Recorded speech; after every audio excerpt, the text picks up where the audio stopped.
5. pesniška zbirka Marka Matičetovega Sonce na balinišču ne pomeni prelomnice v avtorjevem opusu. To je še vedno, vsaj na videz, zelo preprosta poezija, ki stavi na ekonomičnost in jasnost.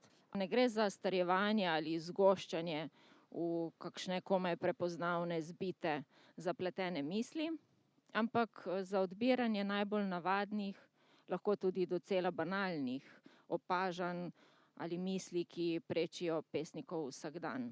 Kot doslej je namreč ta poezija zelo prostorska, navdih pesnik poišče v okolici, ki ga obdaja, in če je do zdaj njegovo pesem temeljno zaznamovala Brazilija, je tokrat njegova poezija vzklila na balinišču, pri balinanju, ob bali in na soncu, ob igri.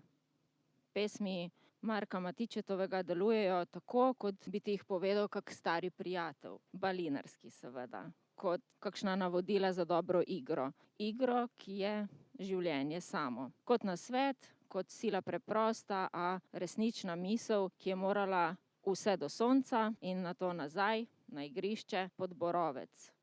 Poezija, ki uči, kako videti in živeti poezijo tu in zdaj, sredi življenja.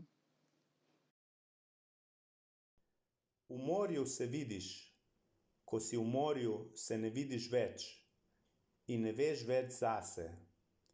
Glavo imaš nad gladino, ki loči zunanji svet od notranjega sveta.